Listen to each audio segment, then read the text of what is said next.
On débute ce journal des médias avec le record de dons récoltés par des streamers. C'était ce week-end. 10 millions d'euros au profit de l'ONG Action contre la faim grâce au The Event. C'est un événement sur Internet qui réunissait les plus grandes personnalités du jeu vidéo francophone.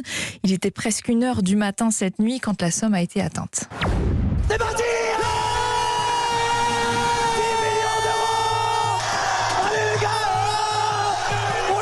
Les gars, vous êtes des boss! 10 millions d'euros, bordel! Est-ce que vous vous rendez compte de ce que vous avez fait? C'est historique! C'est incroyable! Le The Event 2021 explose tous les records et soulève tellement de titres, mais surtout 10 millions d'euros! 10 millions. C'est génial, ça change du Téléthon. Ouais, ça fait du bien, un peu de joie comme plaisir. Ça. Et c'est effectivement un record pour cette édition. L'an dernier, ils avaient récolté 5 700 000 euros. C'était déjà une grosse performance. Là, c'est presque 2 fois plus. Et c'est un record mondial, encore une fois, pour un marathon caritatif sur la plateforme de direct Twitch. Grâce à une mobilisation pendant tout le week-end, une cinquantaine de streameuses et streamers se sont affrontés aux jeux vidéo. Ils ont relevé des défis où ils ont répondu aux messages des internautes connectés, les viewers. Ils ont joué aussi à Question pour un streamer avec Samuel Etienne qui anime régulièrement une revue de presse sur Twitch et qui présente Question pour un champion sur France 3. Mais cette deuxième information avait un peu échappé à un des streamers. Mais venez jouer à Question pour un champion, vous allez me booster les audiences, c'est pas possible des parties comme ça quoi. Qu'est-ce qu'on a encore là après? Ah mais c'est toi qui présente Question pour un champion.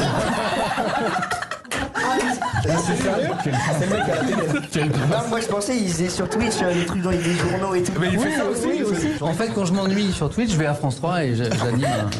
Non mais je me rappelle, je me disais bien que j'avais déjà vu franchement à chaque fois, mais je me dis est-ce que je le dis ou pas?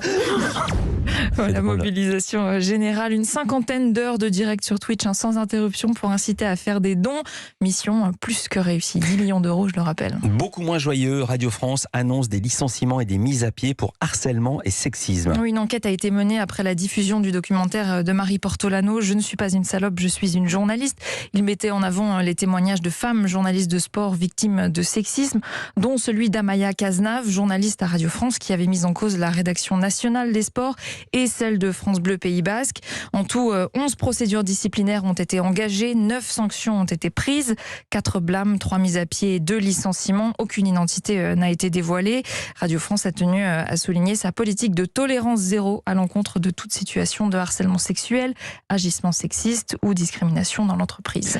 TF1 diffuse ce soir un téléfilm consacré à la transidentité. Téléfilm engagé, diffusé à 1 heure de grande écoute. Il et elle, l'histoire de Julien, adolescent né dans un corps d'homme mais qui se sent femme. En résulte un mal-être profond. Il va alors faire sa transition. Julien devient Emma, encouragé par sa mère, beaucoup moins par son père qui accepte mal cette situation. Pour incarner cette famille, Odile Villemain et Jonathan Zakeï dans le rôle des parents. Et pour incarner Emma, Andrea Furet, une jeune comédienne transgenre de 19 ans, son premier grand rôle dans une fiction qui fait écho à sa propre histoire. Andrea a fait sa transition un peu avant son bac, mais le téléfilm, attention, ne raconte pas son histoire. Elle s'est d'ailleurs pas forcément retrouvée dans le personnage qu'elle joue.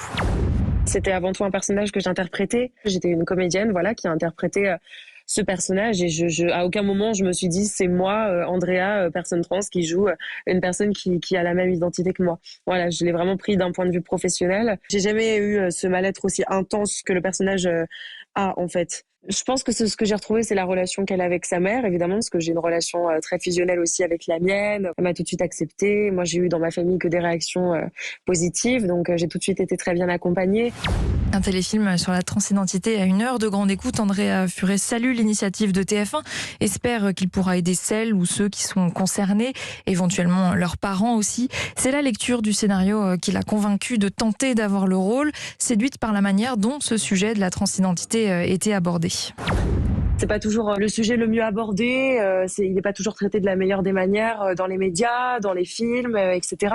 Donc là, j'ai beaucoup aimé la façon dont c'était traité avec émotion, légèreté, mais toujours à rester dans le sérieux, à être bouleversant. Et en même temps, il y avait un petit peu d'humour, donc ça mélangeait plein de choses qui me plaisaient beaucoup en fait. J'ai tout de suite noté qu'il y avait, comme à chaque fois, des petites erreurs dans le vocabulaire, de la manière dont c'était abordé, dans des scènes aussi. J'en ai parlé aux scénaristes. Ils savent très bien que voilà, je suis la première concernée par ce sujet, donc je suis la mieux placée pour dire ce qui serait mieux, parce que je sais que du point de vue de la communauté trans, c'est regardé avec un œil très attentif ce genre de sujet, surtout quand c'est des grosses chaînes qui s'y attaquent. Voilà, Andrea Furet qui interprète brillamment Emma dans le téléfilm Il et elle, diffusé ce soir à 21h05 sur TF1. Merci beaucoup, Louise Bernard. Oh, mon oreille. Toutes ces infos à retrouver dans la newsletter média. Inscription gratuite sur europe1.fr. À demain pour un nouveau journal des médias. À demain. Ah, je vous ai scotché.